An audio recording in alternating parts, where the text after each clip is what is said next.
a consistent output in front of goal. Mhm. He repaid that faith for you tonight. What does that goal mean for him, for his confidence, and for you as you're trying to continue to plan tactically for the remainder of the season? Um, how can I answer this question? Um, Me as a coach, I come at the final part of your whole sum up. I'm the least important. Agu is the main character in this whole story.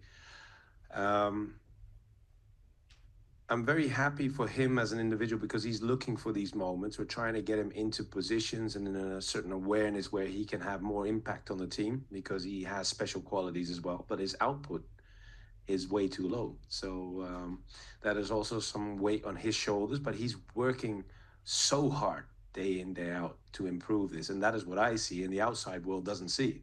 So for me, I have all the confidence I need to have to put him on the pitch and have him help the squad. Um, and that's what he did today. So I'm very happy for him, but I'm extremely happy for the team as well because, as you've seen, this second goal is something that we work on every day. And the timing was perfect, the movement was perfect, and then the finish was there. So that makes me happy as a coach overall. But I come way down the line. Right up here. Hey, Coach Matt Mangum, Hudson River Blue. Hi. Congrats on the win. Thank you. I wanted to ask about Hannes Wolf. Didn't play last game, wasn't in the squad today. Yeah. Any update on that? Is it just rest or is it something else?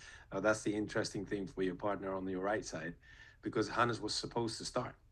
But yesterday, when we had our final training session, he got in a tackle with, I think it was Seymour, hurt his foot, and wasn't good enough today. So we had to prepare Agu, and yeah, the rest is clear. Right back here, and then we'll go over there. Hey, Pascal Jonathan, Mac Game, New York. Hi, Jonathan. Congrats on the win. I just Thank want to say you put on the tracksuit again, and it's another win. But my real question is, can you talk a little bit about Nico and Alonso's relationship on and off the pitch? I know it's a little new, but Nico has assisted Alonso's last two goals. Can you see what you just seen from the two on the training pitch and on the pitch today as well? Um, yeah, I would say to keep it simple, when you bring creative minds, brilliant minds together, they understand each other within no time. And that understanding was there from the first second when they entered the training pitch. So for me, this is no surprise. The way he assisted Alonso's goal against Dallas, the way he prepares this second goal also with Agu, who finished it, that doesn't come as a surprise to me because, like I said, their minds are locked in. So we just have to make sure that they keep themselves in sync. But don't forget Maxi also because he's in there also somewhere. So it's up to us as a technical staff to make sure that these brilliant minds work together in and out of possession to show good things. Go to the third row. Jason Shep, Brooklyn Digest. How massive was Freeze's save on that penalty kick around the 55th, keeping your lead at 2-0? Yeah, massive, because that was a moment, and we spoke about this during halftime as well. There were just a few moments in the game, or areas, if you will, they were looking for to get more involved in the game. It was the set piece, it was the corner. They were looking for something. They tried to beat us in behind a few times, and when we allowed them to switch from left to right or the other way to get their wingers in the 1v1, those were the moments we really had to be switched on. So they didn't have any shot on target the first half, and I believe this penalty kick was the first one on frame. So Matt's save was huge because that could have given them the momentum back in order to fight themselves into the game, and we denied it, or Matt denied it. Perfect. We'll go right here on the second row. Hey, Coach. Hi. Halen Haru from Fibro Footy in the outfield. I wanted to ask about Pepe. Yeah. We've seen you, have a bit of positional fluidity throughout the season with Justin, and sometimes Pepe's in the central midfield, and sometimes he's on the wing. With Nico coming in, Does this mean that we'll see Pepe a little bit more regularly in the central midfield, or Could be. okay? You, No, maybe. but that's the thing. We're very blessed to have a very talented squad, and Pepe, as an individual, has been struggling last season physically.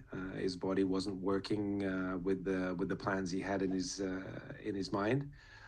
And this season, since he's been helped going into this season and is coming to full strength, you can see how impressive he can play, and his um, his qualities allow him to play in several areas on the pitch. So uh, it's a interesting conversation with him because where he thinks he plays his best game, but I also have to think of the team, and that's the good thing about Pepe. He's a real team player, so he will play wherever the team needs him, and that's how it should be.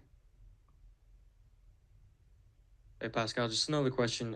Could you speak a little about the defensive performance tonight? It's your sixth clean sheet of the season and the first one since that 4-0 win against Atlanta.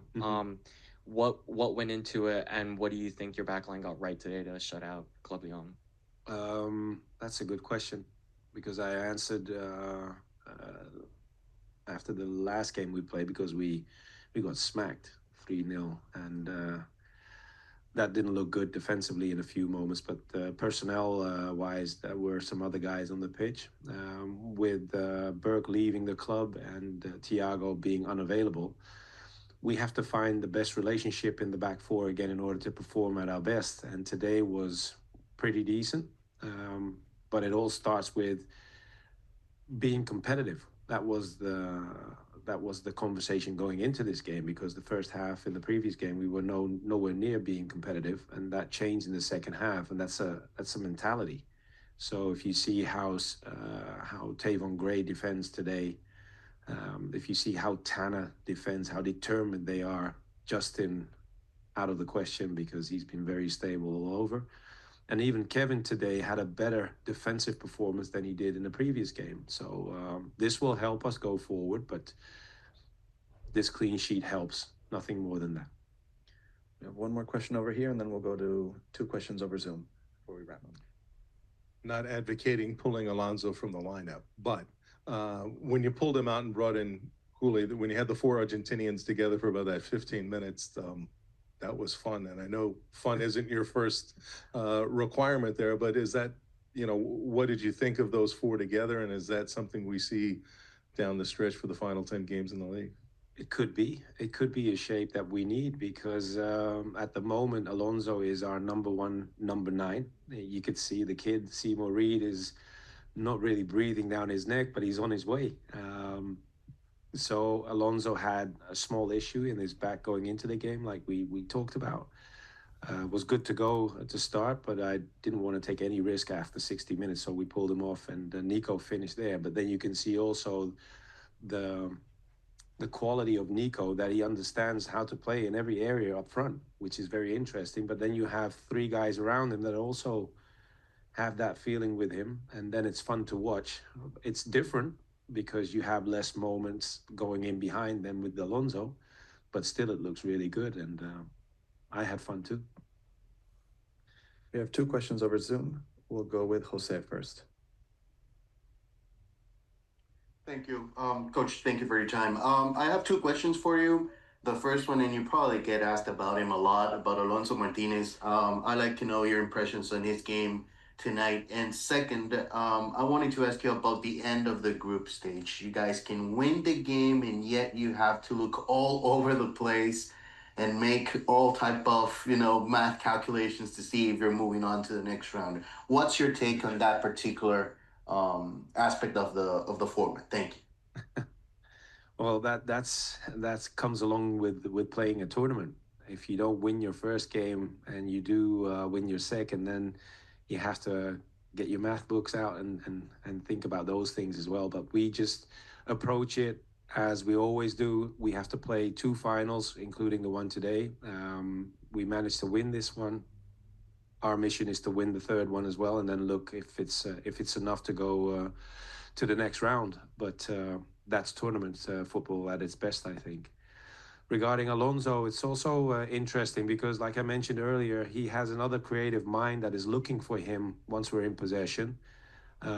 So I think Alonso is really happy with the involvement that Nico can give into our game.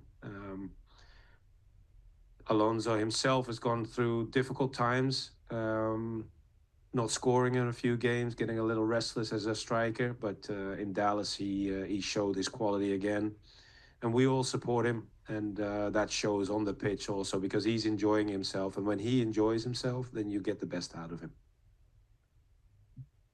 Thank you, Coach. That's all for tonight. All right, thank you. Thank guys. you, everyone.